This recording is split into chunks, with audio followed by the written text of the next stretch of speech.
Hello, नमस्कार मित्रों। आइए आज बहुत समय के बाद एक क्लास शूट करने जा रहे हैं। किसी रीजन वजह से क्लास नहीं शूट हो पाई और टाइम हो गया, लंबा समय हो गया, लेकिन वहीं से शुरू करते हैं जहां पर आपको हमने छोड़ा हुआ था। कुछ क्लासेस आपकी पहले से इसमें टॉपिक्स आपको हमने डाल रखे हैं, उसी के आगे कुछ टॉपिक्स हैं, उस पर आज बात करेंगे। माफ़ी चाहूँगा कि क्लास ना शूट होने की वजह से आप लोगों की समस्या होगी, लेकिन हम कोशिश करेंगे आगे आपको क्लास रेगुलर मिले। थोड़ी समस्या की वजह से नहीं हो पा रही है। चलिए आज के टॉपिक में हम पढ़ने वाले हैं। आपका कोई जो आवेशित कण होगा वो एक समान चुंबकीय क्षेत्र में प्रवेश कर रहा होगा, तो उस पर जो लगने वाला बल और उसके वृत्ताकार मार्ग पर जिस पे वो गति कर रहा होगा उसकी त्रिज्या और उसके आवर्तकाल के बारे में यहाँ पर हम पढ़ेंगे, जानेंगे उसके बारे में। ठीक है, सिंपली देखेंगे। पहले तो आप इसको समझें, ये है क्या, एक कागज तल के लंबवत चुंबकीय क्षेत्र इस तरीके से रखा हुआ है। जैसे ये बोर्ड है, चुंबकीय क्षेत्र जो है वो अंदर की ओर है, इसमें अंदर की ओर चुंबकीय क्षेत्र, ऐसे अंदर की ओर चुंबकीय क्षेत्र खिंचा हुआ है। ठीक है, अंदर की ओर। उसी में क्या है, कोई आपका आवेशित कण है, जो Q आवेशित कण है, Q आवेश उस पर है, वो वृत्ताकार मार्ग पर उसमें गति कर रहा है B वेग से, जिसके कारण उसके केंद्र की ओर एक बल उत्पन्न होता है। वो बल केंद्र की ओर एक बल लगाता है। ठीक है, अब केंद्रीय बल आपने जो 11th क्लास में पढ़ा होगा उसके बारे में जानते होंगे। आप नहीं है तो हम थोड़ा सा उसके बारे में बात करेंगे, अभी बताएंगे आपको उसका। और अभी पीछे के टॉपिक्स में जो आपने पढ़ा होगा, अभी अपने बुक्स में या क्लासेस में आप पढ़ रहे होंगे, जिसमें आपने चुंबकीय क्षेत्र में एक बल को पढ़ा होगा, जिसमें चुंबकीय क्षेत्र का बल जिसे बोलते हैं। ऐसे इस तरीके से जब आपकी चुंबकीय क्षेत्र में कोई कण गति कर रहा हो B वेग से, मान लीजिए ये कण आपका B वेग से गति, जब इसकी दिशा समान होगी B वेग से, ये चुंबकीय क्षेत्र B है ये वाला, तो इसका कोण 0 बनेगा आपका। जब ये लंबवत होगा तब कोण आपका 90 अंश का बनेगा, या थीटा कोण से ये गति कर रहा होगा, तो उसके ऊपर डिपेंड करेगा वो कोण कितना होगा, क्वेश्चन के ऊपर डिपेंड करता है। तो वही चीजें आपको यहाँ पर करनी है, लेकिन ध्यान देंगे आप क्या, जब आवेशित कण किसी चुंबकीय क्षेत्र में, जब आवेशित कण किसी एक समान विद्युत क्षेत्र में, चुंबकीय क्षेत्र में, जब आवेशित कण किसी एक समान चुंबकीय क्षेत्र में गति कर रहा होता है, तो उस पर वृत्ताकार उसकी जो त्रिज्या होती है उसका फार्मूला, और उस पर लगने वाले बल के लिए आपको यहाँ पर फार्मूला पढ़ना है। तो देखिए, सबसे पहले आप ध्यान देंगे, आपने एक फार्मूला पढ़ा हुआ है कि B बराबर F बराबर UV साइन थीटा। ठीक है, तो वही लिखेंगे इसमें क्या, इस स्थिति में इसमें क्या होगा कि अंदर की ओर आपका चुंबकीय क्षेत्र, अंदर की ओर चुंबकीय क्षेत्र, और B वेग आप देख पा रहे हैं, तो इस तरीके से कहीं ऊपर हो गया, कहीं साइड हो गया, कहीं नीचे की ओर हो गया। अगर हम इसको ऐसे घुमा के देखें, आपको दिखाएं इस तरीके से ऐसे करके, तो आप देख पा रहे होंगे दोनों के बीच में कोण कितना बन रहा है, 90 अंश का समकोण है ना, 90 अंश रखेंगे इसको। ठीक है, तो अब जब 90 अंश का कोण आपका बन रहा है, तो आपको यहाँ पर थीटा बराबर कितना यूज करना है, 90 अंश रखना है, जो भी फार्मूला निकलेगा उसमें। तो फिलहाल आप यहाँ लिखेंगे क्या, इस स्थिति में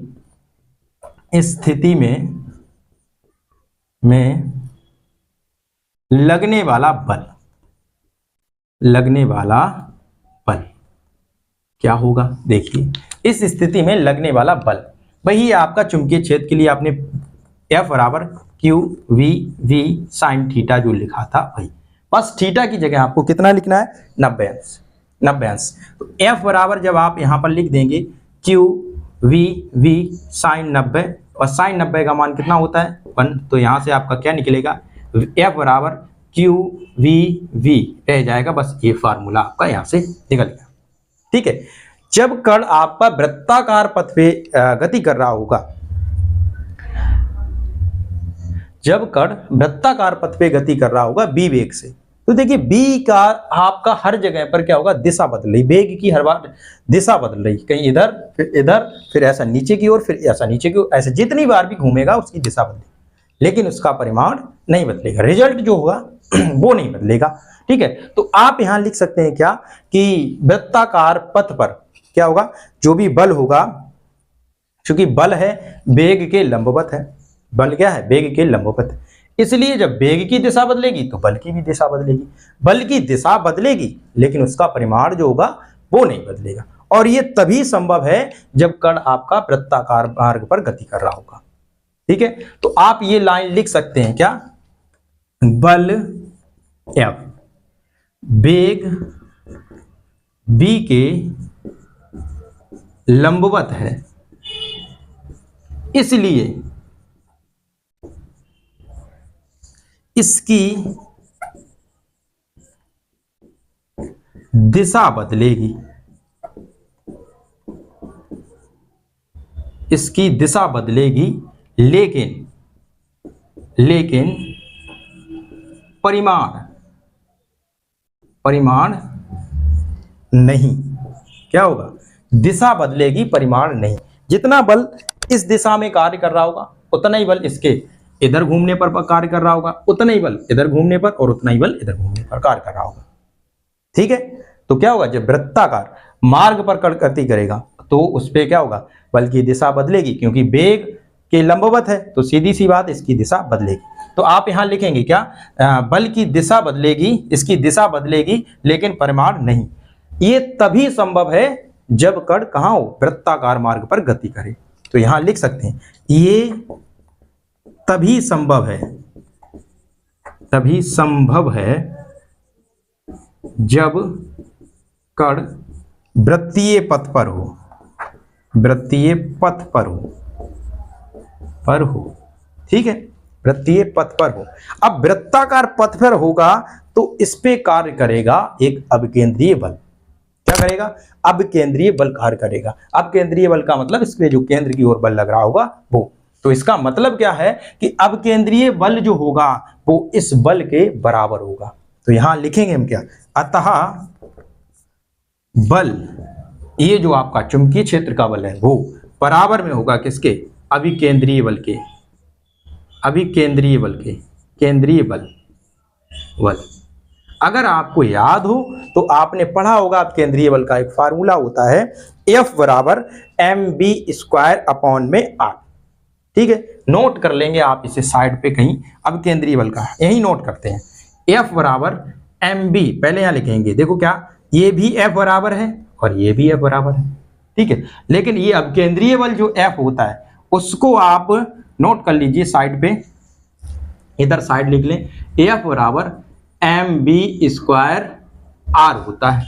ठीक है, ये वाला बल आपका ये लिखा हुआ है QVV sin थीटा, थीटा की जगह मान रखा तो QVV आपका रह गया था। ठीक है, तो इसमें क्या करेंगे, इधर जो आपका चुंबकीय क्षेत्र का बल है वहां पर आप लिख देंगे क्या, QVV, और अब केंद्रीय बल की जगह पर उसका मान रख देंगे mv²/r। ये लिख दिया आपने। अब आप देख पा रहे हो तो इस वाली v, वेग से इसका स्क्वायर कैंसिल हो जाएगा, तो यहां क्या बचेगा उसको नोट करेंगे, QV बराबर mv/r, ये बचा हुआ। अगर आपको यहां से वृत्तीय पथ की त्रिज्या का फार्मूला चाहिए तो आप यहां से क्या कर सकते हैं, r को उठा के इधर और इस पूरे को मान को यहां चेंज कर सकते हैं। तो r बराबर mv/qv, ये वृत्तीय पथ की त्रिज्या का फार्मूला हो जाएगा। अगर आपको वृत्तीय पथ का आवेश चाहिए तो आप क्या करेंगे, वृत्तीय पथ का आवेश चाहिए तो आप यहां पर q बराबर mb को यहीं छोड़ देंगे और यहां पर rv को यहां लिख देंगे। ये वृत्तीय पथ का आपका आवेश हो जाएगा। यहां पर जो आवेशित कण है ना उस पर अगर आवेश पूछा जाएगा, इस पर आवेशित कण जो है उसका आवेश पूछे तो आप ये वाला फार्मूला लगा सकते हैं। कहां से निकाला, इस v का इधर मल्टीप्लाई कर देंगे। ठीक है, ये हो गया आपका वृत्तीय पथ के लिए ये सारे फार्मूले। यहां से ये वृत्तीय पथ की त्रिज्या है। ये क्या है, वृत्तीय पथ की त्रिज्या। वृत्तीय फार्मूला पढ़ा है क्या, संवेग का, P बराबर mv, ये होता है ना, P बराबर mv। अभी आपने फार्मूला जो हमारा निकला था R बराबर क्या था, mv/qv। ठीक है, अगर हम इसको चेंज कर दें तो mv की जगह क्या, P/qv लिख सकते हैं, इसको लिख सकते हैं ना, बिल्कुल सेम। बस यही चीज आपको याद रखनी है, इसको यहां कर सकते हैं।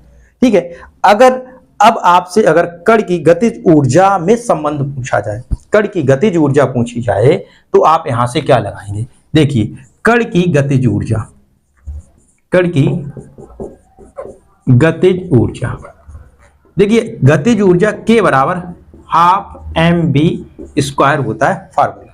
क्या होता है, हाफ mv² आपका फार्मूला होता है कण की गतिज ऊर्जा का। क्या करेंगे, इसमें आपको कुछ भी नहीं करना, बस थोड़ा सा अपने पास से कुछ चीजों को इसमें आपको मेंटेन करना है इसमें, ठीक है, कुछ चीजों को मेंटेन करना है। जैसे देखिए क्या कि अगर हम इसमें m का गुणा कर दें और m का भाग कर दें, m से m कैंसिल हो जाएगा। इसमें हमने कुछ नहीं किया, ये समझ लीजिए, ठीक है। क्या होगा, इसमें कुछ भी नहीं किया गुणा भाग करने का, बस थोड़ा सा इसको हमें चेंज करके लिखना है। तो करेंगे इस m का इसके साथ गुणा कर देंगे, m² v² अपॉन में m हो जाएगा, क्या हो जाएगा ना, m² हो जाएगा। तो आपको कुछ भी नहीं करना, यहां पर अभी आपने लिखा था k बराबर हाफ mb, इसे होल स्क्वायर के रूप में अपॉन में m लिख सकते हैं, क्या लिख सकते हैं ना, ठीक है। अब जब इसे लिख सकते हैं तो आप ऊपर जरा इसमें देखेंगे क्या कि p बराबर क्या होता है mb, mb की जगह पर आपको कुछ नहीं करना, p को कर देना।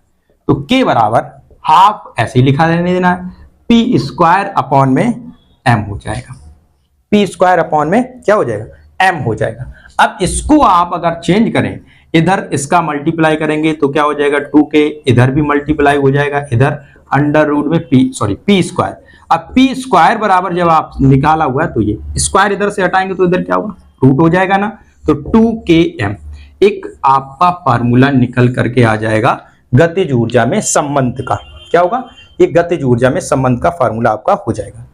इसको जरा आप अगर नोट करें तो कर लीजिए, स्क्रीनशॉट ले लीजिए इसका, फिर इसमें आपकी इसको आवर्त काल को लेकर के या फिर इसी में इसकी जो त्रिज्या है उसको लेकर को आपको थोड़ी सी बात बताते हैं, करते हैं इसको, ठीक है। चलिए आ जाइए, स्क्रीनशॉट ले लीजिए, हो गया होगा, ठीक है।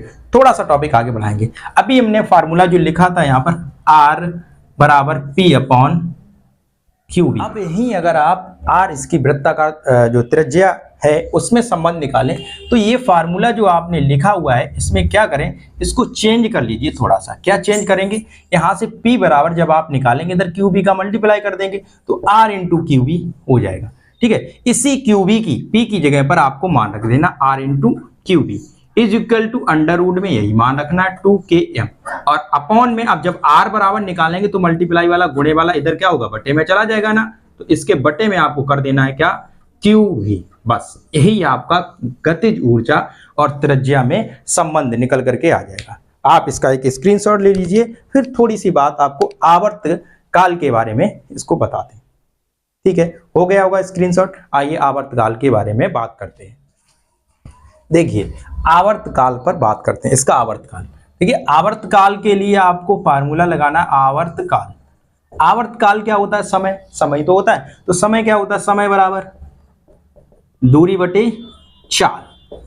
क्या लिख देंगे, दूरी बटे चाल। यहाँ चाल का मतलब भाई वेग क्या है आपका, तो समय तो आप आवर्त काल t से डिनोट करेंगे। दूरी किस मार्ग पे गति कर रहा था, ये वृत्ताकार मार्ग पे, तो दूरी क्या हो जाएगी, उस वृत्त की परिधि। तो वृत्त की परिधि क्या होती है, 2πr, ये लिख दिया आपने, ठीक है, 2πr हो जाएगी। और चाल मतलब वेग। अभी फार्मूला जो आपका लिखा हुआ था r बराबर mb अपॉन में qb, अगर आप यहां से b बराबर निकालते तो क्या बताइए, ये निकलता b बराबर r इंटू QV अपॉन में m, ये निकलता ना। तो इसी का क्या करेंगे, फार्मूले को हम यहां पर यूज करेंगे, t बराबर 2πr अपॉन में r इंटू QV और अपॉन में m, इसका लिखेंगे। इस r से इस r को कैंसिल कर देंगे, ठीक है। तो यहां से क्या बचेगा, r बराबर t बराबर 2πm और अपॉन में QV, क्या हो जाएगा 2πm अपॉन में QV। यही आपका आवर्तकाल का फार्मूला हो जाएगा। ये क्या होगा, आवर्तकाल का फार्मूला हो जाएगा। स्क्रीनशॉट ले लीजिए, हो गया होगा आपका स्क्रीनशॉट। आशा करते हैं और हम आशा करते हैं कि आपको ये जो टॉपिक इतने दिनों के बाद मैंने शूट किया है कि अच्छे से समझ में आया होगा। अगर फिर भी कोई दिक्कत है तो आप हमें कमेंट में कर सकते हैं, हम कोशिश करेंगे उसका समाधान के लिए। और आगे भी कोशिश करेंगे आपके जितने भी टॉपिक्स हैं ऐसे डेरिवेशंस को लेकर के और कुछ थोड़े आपके थ्योरेटिकल जो टॉपिक होते हैं उन पे बात करने के लिए, ठीक है। फिलहाल आप आज इस वीडियो को पढ़ें, देखें और दोबारा ना समझ में आए तो एक बार दोबारा से देख सकते हैं, डेफिनेटली चीज़ें आपको समझ में आएंगी। बहुत ईजी लैंग्वेज में मैंने किया हुआ है। तो आशा करते हैं आपको ये वीडियो अच्छा लगेगा और पसंद आया होगा, चीज़ें समझ में आई होंगी। और मिलते हैं आपको एक नए वीडियो में नए टॉपिक के साथ, तब तक के लिए धन्यवाद।